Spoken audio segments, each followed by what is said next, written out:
Peace and love, team. So earlier today, I pretty much hooked us up on an assignment to do. So I gave you guys 4 credit myths with facts. So you could take one of those and recreate them in Canva on the mobile app. So I just wanted to show you guys how I did it and just pretty much how simple and how easy Canva is. So take a look at this blue backdrop. So imagine this whole thing was white in the beginning. This was all white. So the whole template, I came in and I turned it blue because my brand colors are blue and gold. In case anybody wants to add gold elements to your branding and to your marketing, I'm going to show you guys how I found the gold. So I clicked images here. So you have camera roll images, and then you go to Canvas images. And I like Canvas images because you do not have to go on Google and search for images and worry about if you are, breaking the laws as far as copyright goes. So all of these are approved. These are all legal. You can reuse these. You don't have to post them and somebody say, hey, you stole that off my website or whatnot. You're like, oh, well, I found it on Google. So Canva, everything's already certified for you to use. So basically, I expanded that out a little bit just so I can get this little trigger too right here in the middle. So to make that bar, I just close it in like that. And then you see this little circle thing. You can swirl this thing around. And then I expanded it and made it bigger. So I did that. And then click this button on the upper right-hand corner, those 3 dots. You see this button right next to the 3 dots is a drop down. So basically you're able to put this behind these words, and I should be able to put it behind the square. So I might just have to click it a whole bunch of times. But of course, when I first started it, I didn't do that. I did my blue backdrop, then I put the gold bar, then I put the square on top, if that makes any sense. So I think I'm just going to leave that right there. I was going to delete it, but I'm going to leave it there. All right. So how did I find this square right here? So I found this square. So you're going to click the plus sign and go to shapes. And as you can see, there's a lot of shapes that you can choose from. So I chose this one here, and I like it because it has some depth to it. It kind of creates some dimension on the template. So you can change the colors. You see these little pens down here. So this little icon has about 3 different pages of colors you can play with.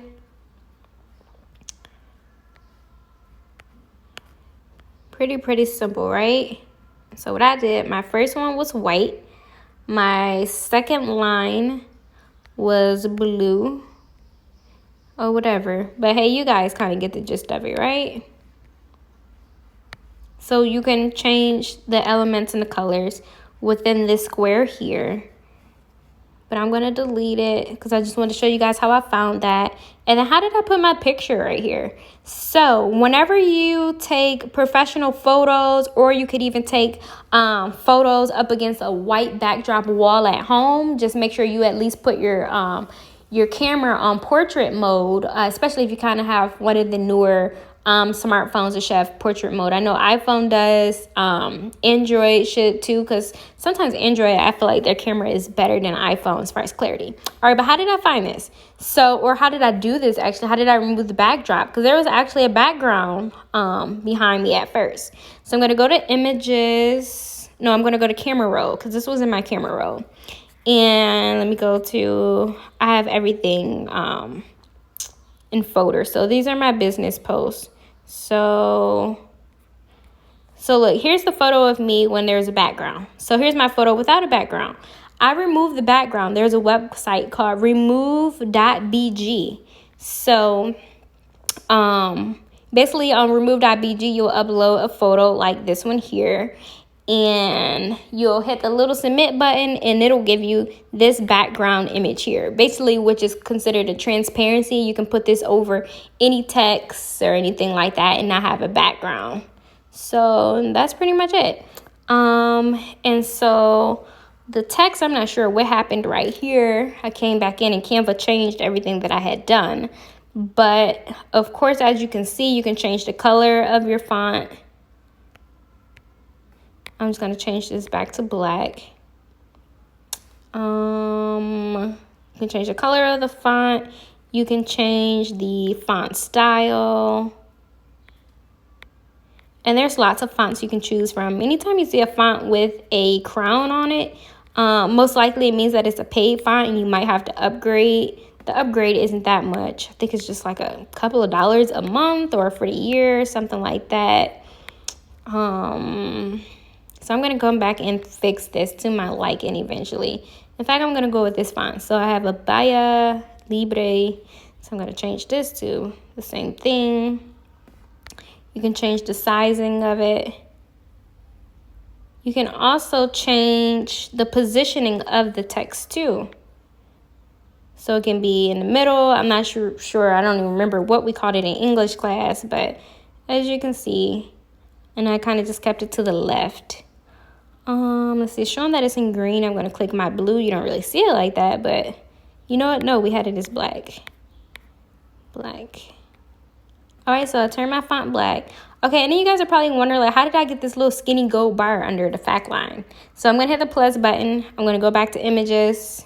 I'm going to type in gold. Search. So here's the gold that I used again. I just kind of click the button so I can get this middle thing again. And all I did is I just squeeze this in teeny, eeny, weeny, and boom. You have a line now to go under fact. And so that's pretty much all there is to it. In Canva, it's not hard at all. You can get as creative as you want. There's even animations that you can add. So the animations are always going to be found in stickers. And it's going to save your project as a video. So you would see stuff like that. Let's see, stickers. And you can search too. So sometimes I try to search things that are related to what I'm doing right now. So if I typed in balance, because we see you don't want to carry over a balance. Okay, nothing pops up. Maybe I might type in money. Maybe we're on a post talking about making additional income. And you may want to add some fun element. Just know that you'll be able to save that as a video. So you see I could put it in the background if I want. But I'm going to delete it because that's kind of too much. You wouldn't do that, right? All right, and there you have it, guys. So I'm definitely looking forward to seeing how you guys have remixed some of those myths in Canva. And I just wanted to show you guys that just going forth because I'm going to be dropping other things in the group as the weeks go on, just so that we can make sure that we're all on top of our branding. So basically this is like an accountability group. So if you're being accountable for what it is that you're doing, it should be no problem to produce. Basically, it will help you to produce. It'll keep you on track for producing, because all we're doing really is we make posts on social media. People reach out to us, we talk with them, and we schedule a time and day that they're ready to enroll. It's just that simple. This post right here is not necessarily a call to action. It's no comment me or anything like that. We're just simply sharing information here because we want to add value to our pages too. We don't always want to make people feel like we're trying to sell them something, even though, of course, in this industry, you don't have to sell credit at all. Everybody needs credit. The moment you turn 18 years old, you want to go get a new car or a new apartment because you don't want to stay with your mom anymore, you're going to need credit. But all right, guys, that's it. Please feel free to ask me any questions. We can always hop on the phone and I can walk you through this. Peace and love.